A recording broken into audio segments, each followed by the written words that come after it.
En la pregunta 1 nos piden identificar el trastorno que describe el cuadro clínico del paciente, que sería Juan. Juan presenta un pH de 7,25, un CO2 de 30 y un HCO3 de 15. Para nosotros saber si Juan está en acidosis o alcalosis, tenemos que fijarnos en los valores que tiene Juan. Como Juan presenta un pH de 7,25, que es bajo los valores normales del pH de la sangre, significa que estamos hablando de acidosis. Ahora que sabemos que estamos en acidosis, tenemos que saber si estamos en metabólica o en respiratoria. Para nosotros saber eso, tenemos que fijarnos en los valores de Juan. Como Juan presenta un pH más ácido que los parámetros normales y tenemos una disminución en el CO2 y en el HCO3, significa que nosotros estamos hablando de metabólica. Para la pregunta 2 nos piden completar la siguiente tabla. Para nosotros calcular el pOH tenemos que restar 14 menos 7,25, que es nuestro pH del paciente, que nos daría 6,75 en la calculadora. Para nosotros calcular la H tenemos que colocar en la calculadora chief log menos el pH, que es 7,25, que sería 5,623 por 10 elevado a la menos 8. Para nosotros calcular el OH tenemos que colocar en la calculadora chief log menos el pOH, que nos daría como resultado 1,778 por 10 elevado a la menos 7. En la pregunta 3 nos dan estas tres situaciones. Nos dicen, al aumentar la concentración de HCO3, como esto es un producto, sería hacia los reactantes. En la B nos dicen, aumenta la concentración de CO2. Como CO2 es un reactante, se iría hacia los productos. En la C nos dice, si ocurre un aumento en la presión, se iría hacia los productos, ya que en los productos no hay moles de gas. En la pregunta 4 nos piden determinar la relación de estos dos compuestos. Para nosotros ocupar la fórmula del buffer, tenemos que colocar los datos que nos dan, que sería menos logaritmo 4,5 por 10 elevado a la menos 7 más logaritmo de 10 a 1, que es la relación que nosotros le estamos dando a estos dos compuestos. Al colocar esto en la calculadora nos da 6,35, que nosotros lo aproximamos. Más 1, logaritmo de 10 a 1 es 1. Al sumar estos dos nos da 7,35, que sería el pH normal de la sangre. Está dentro del rango.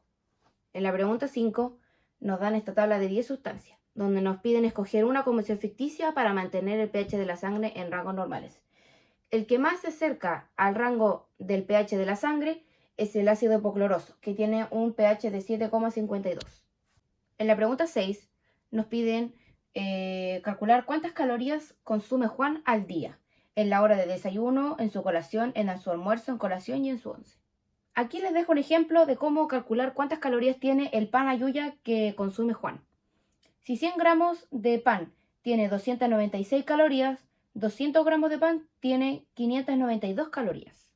En la pregunta 7 nos piden calcular cuántas calorías consume Juan en un día y en una semana. Juan en un día consume 6,17925 calorías y en una semana consume 43,25475. En la pregunta 8 nos piden calcular la tasa metabólica basal de Juan. Con esta fórmula, agregando aquí el peso de Juan, cuánto mide en centímetros y su edad, podemos calcular que tiene 2478,9966 es su tasa metabólica. En la pregunta 9 nos piden crear una minuta diaria para Juan. Para eso necesitamos su peso y 0,038 sería el deporte que yo escogí, que es pasear. Este resultado por 30 minutos al día son 147,744 calorías. Sumándole a cuánto es su tasa metabólica basal, él debería consumir 22.626,7406 calorías al día.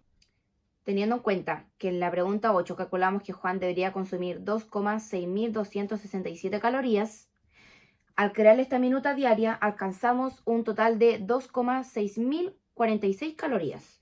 En la pregunta 10 nos piden determinar la entalpía y la entropía para los 200 miligramos de glucosa. Para calcular la entalpía necesitamos estos datos y esta fórmula. Al colocar todo esto en la calculadora nos da como resultado menos 2537,3. Para nosotros hacer la tabla de 3 con los 200 miligramos de glucosa tenemos que pasarlo a gramos. 180 gramos es 1 mol y 0,2 gramos de glucosa es 1,11. Al hacer la tabla de 3, nos da como resultado menos 2,816403.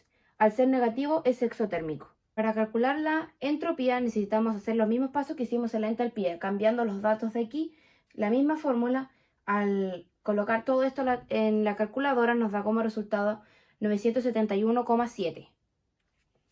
Al calcular con los 200 miligramos de glucosa pasados a gramos, nos da como resultado 1,078587. Eso significa que al ser positivo tiene los átomos desordenados.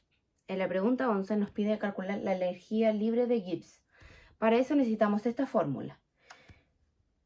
Como nos dicen que la temperatura corporal es de 37 grados, la necesitamos en Kelvin. Luego, al reemplazar los datos y colocar esto en la calculadora, nos da como resultado